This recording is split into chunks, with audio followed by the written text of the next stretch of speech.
ओम शांती. प्रजापिता ब्रह्माकुमारी ईश्वरीय विश्वविद्यालय ही एक जागतिक, आध्यात्मिक आणि शैक्षणिक अशी संस्था आहे, ज्या संस्थेच्या द्वारा देश विदेशातील सर्व मानवतेसाठी आध्यात्मिक ज्ञान व सहज राजयोग शिकवल्या जातो. तर पिताश्री ब्रह्मा बाबा म्हणजे कोण? तर ते आपल्यासारखेच एक गृहस्थ होते आणि ते खूप विष्णूची व शिवाची पूजापाठ करत असत. गीतेचा पाठ आणि पूजा झाल्याशिवाय ते आपलं कुठलंही कार्य करत नसत. एवढंच नव्हे तर जेव्हा ते भक्ती करायला बसायचे आणि कुणी आगंतुक पाहुणे त्यांना जरी भेटायला आले तरी ब्रह्मा बाबा पूजा झाल्याशिवाय त्यांना भेटत नसत.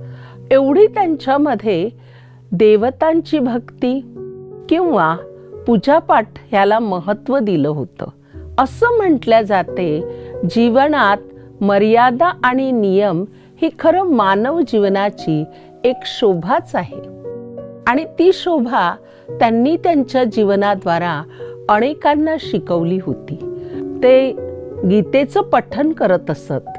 तर गीतेमध्ये येत असे की जेव्हा जेव्हा धर्माची ग्लानी होते, यदा यदा ही धर्मस्य ग्लानिर्भवति भारता, तर जेव्हा जेव्हा ह्या पूर्ण विश्वामध्ये धर्माचा अधर्म होतो आणि तेव्हा परमेश्वराचं दिव्य अवतरण ह्या सृष्टीवरती होते, तेव्हा त्यांना असं वाटायचं केव्हा परमेश्वराचं अवतरण होईल आणि खरोखरच आपल्याला परमेश्वर भेटणार का? त्यांच्या मनातील जे विचार होते किंवा भक्ती करताना ज्या भावना त्यांच्या मनामध्ये येत होत्या परमेश्वरासाठी, ते खरोखर परमेश्वराने त्यांना अनुभव करून दिला. आणि 1937 साली त्यांच्या शरीरामध्ये निराकार ज्योती स्वरूप परमपिता परमात्मा शिव ह्यांची प्रवेशता झाली. आता जेव्हा प्रवेशता झाली तेव्हा हे तर दादा लेखराज होते आणि एक हिऱ्यांचे व्यापारी होते. पण जसं त्यांना हे परमेश्वराच्या अवतरणाचा अनुभव झाला तसं त्यांनी मनामध्ये एक विचार घेतला की आता मला आपलं सर्वस्व ह्या सेवेसाठी अर्पण करायचं. आणि म्हणून ब्रह्मा बाबांनी तन, मन आणि धन व वेळ सुद्धा त्यांनी ह्या ईश्वरीय कार्यामध्ये लावला. तर ह्यांनी जीवनामध्ये सर्वात पहिलं सांगायचं म्हणजे की परमात्म प्राप्ती ज्याला म्हणतात ते त्यांनी जीवनामध्ये अनुभवलं.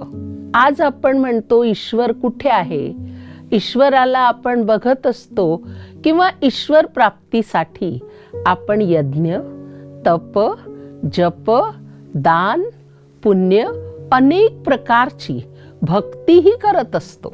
तर ह्या बाबांनी ती भक्ती कंप्लीट केली आणि मग ह्यांना परमेश्वराचा अनुभव आला. आता परमेश्वर कोण आहेत? तर जे निराकारी, निर्विकारी आणि निरहंकारी आहेत, की ज्यांना स्वतःचा देह नाही. पण परमेश्वराला विश्व कल्याण करायचंय. मग कसं करणार परमेश्वर कल्याण? कारण ते निराकार आहेत. म्हणून त्यांनी ह्या मानवी शरीराचा आधार घेतला आणि ह्यांच्या माध्यमातनं मग हे कार्य भगवंतानी 1937 साली सुरुवात केली. सांगायचं तात्पर्य हे की सुरुवातीला हे प्रजापिता ब्रह्मा ह्यांना हे समजण्यासाठी थोडा काळ गेला. त्यांना साक्षात्कार झाले, जशा प्रकारे विष्णू चतुर्भुजाचा साक्षात्कार झाला. आता विष्णूला जेव्हा त्यांनी साक्षात्कारामध्ये बघितलं तर त्यांच्या मुखातनं शब्द निघाले, ततत्वम ततत्वम, मी जो आहे तोच तू आहे. पण आता ह्या पिताश्री ब्रह्मा बाबांना ह्याच्यावरती विश्वास बसेना. कारण मी साधारण आहे आणि विष्णू तर देवता आहेत.